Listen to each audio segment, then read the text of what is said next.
Yeah, so the real breakfast with spaniels is going on in the other room, and there's a lot of barking going on. That's little Gabby. She has a lot to say, little fiery redhead.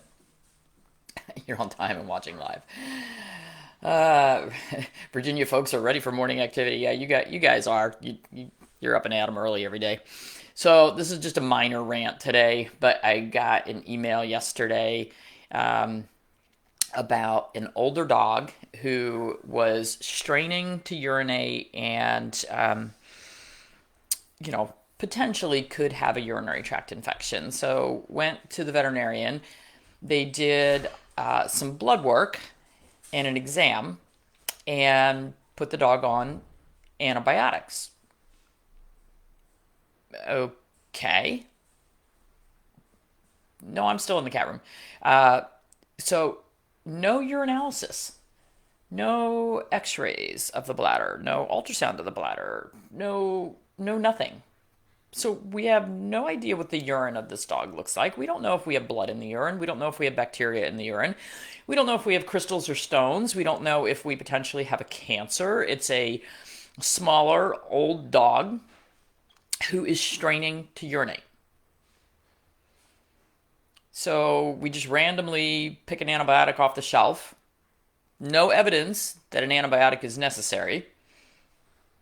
Where's the good medicine? This is why we have antibiotic resistance. We're using antibiotics with no evidence that we even need them. My concern is this is an older dog, straining, having a hard time getting urine out. Could be an infection, might be, could also be a bladder cancer, which we're now ignoring. We kind of need to know these things. So if I just want to beg any of you, if you have an animal straining to urinate, urinating inappropriately, you see blood in the urine, get a urine sample checked. Don't just ask for antibiotics. I don't even think these people went in and just asked for antibiotics. That's just what they were given with absolutely no investigation as to the cause. That's bad medicine. Really bad medicine. So now we're setting this dog up for antibiotic resistance. Oh, plus it was given a sulfa drug antibiotic. Those are hardly even used anymore. That's like an old time antibiotic. We stopped even carrying them in the clinic because they're just not used. And there's too many side effects from sulfa drugs, by the way. Sulfa antibiotics, which would be like trimethoprim sulfa, TMZ, we call it, TMS. But side effects from that particular antibiotic can include dry eye. For black and tan dogs in particular, so Dobermans, Rotties, black and tan Cavaliers, Dachshunds, the drug, for whatever reason, in that particular subset, seems to cause joint inflammation, bone marrow suppression, high fever. It's a bad reaction to the drug. So for me, when I see something, so I'm asked to comment on, what could this be? Is this the right treatment? And I'm like, I have no idea what it is because we didn't get any workup. We know the dog's not in kidney failure because they did some blood work. Yay. That was good. But without looking at the urine, and I'm amazed when I asked people to bring urine samples in when I was in practice, like I remember seeing 11 and 12-year-old dogs and the people were like, what do you want that for? I've never had a urine checked on my dog. How do you get 12 years in, never have a urine checked? That should be part of your annual workup when especially at 12 years old. We should be looking to see, is there some kidney disease? Is there early sign of kidney problems? So, yeah. We as owners truly need to be educated on choosing the best stock. So thankful. Well, it's not even it's just good medicine. I'm not saying this is a bad doctor, although this is a bad medical decision.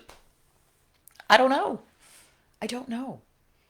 Maybe they were unable to get urine from the dog. No mention of it in the record. No mention of, hey, we need to check a urine. No mention of, could you bring one back? Just, here's your antibiotics. So, please don't fall for that. If you think your dog has a urinary tract infection, take a urine sample. And ideally, if they look at the urine under the microscope and test the urine, and it looks like there's bacteria there, ideally you would send it out for a culture. Maybe you would start the pet on an antibiotic at that time. If you see a lot of bacteria, white cells, high pH, maybe you would consider going ahead and starting them on an antibiotic while you're waiting for your culture results to make sure that you've got the right thing. But even that, if the animal's not horribly miserable, I'd probably put them on a bunch of cranberry and try to hold out for a couple of days to get our urine culture results back so that you know you're choosing the right antibiotic and you're going to get the problem solved. But particularly in an older dog who's never had a history of urinary problems and suddenly we've got a straining dog, man, I'd be looking for bigger problems. Really be looking for bigger problems. Your last Cavalier had bladder stones at age 8.5, had them removed, changed diet, and lived 3 more years. There you go. Yeah. So yeah, this is common sense. Don't just, I get records all the time. Somebody emailed me last week with a dog with a high white blood cell count. Dog has cancer, so high white blood cell count. And the dog keeps getting put on 2 very strong antibiotics. 2 together, and the white cell count is high. Except when we look at the distribution of white blood cells, there's no cells indicating infection. There's only cells indicating inflammation. Infection and inflammation are 2 totally different things. So we've got a dog with cancer that we now have on 2 powerful antibiotics literally for months because the white cell count is high. The white cell count is high because it's got cancer, not because it has infection. So it really is a matter of understanding the lab work. Luckily, clinical pathology was one of my favorite classes, so I look at lab work as a fun, it's like a logic puzzle that you have to go through and figure out, what it's telling you.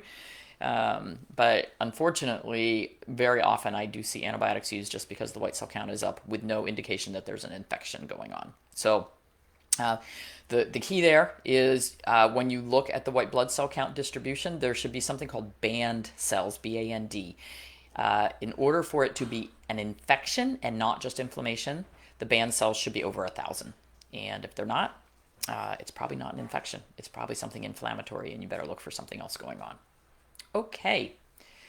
You dehydrate cranberries. Are they good to add to the food? If so, daily? Yeah. Fresh cranberry better than capsules? You could do it either way. It's just, the capsules are more concentrated, so you're giving a smaller volume. But, the dogs like the cranberries. Okay. Same situation, no surgery, lots and lots of cranberries. Cranberries. I fired vets, plus I had vets fire you. Yeah, you did. Okay, how do you get the dog to eat the cranberries? Crush them up and mix them in with the food. That's how we do it. And if that doesn't work, then use capsules. Okay, gotta get my day started. Tons to do as usual. What a shock.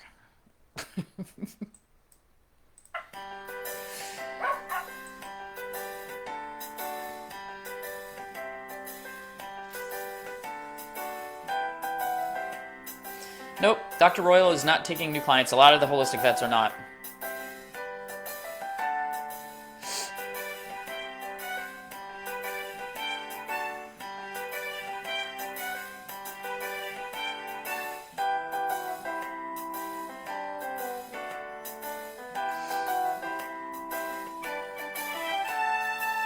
Any thoughts on Trifexis?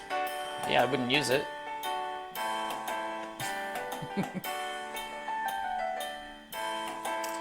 Maybe it could be cost, but I don't think this is cost because they had lab work done. They had other stuff done.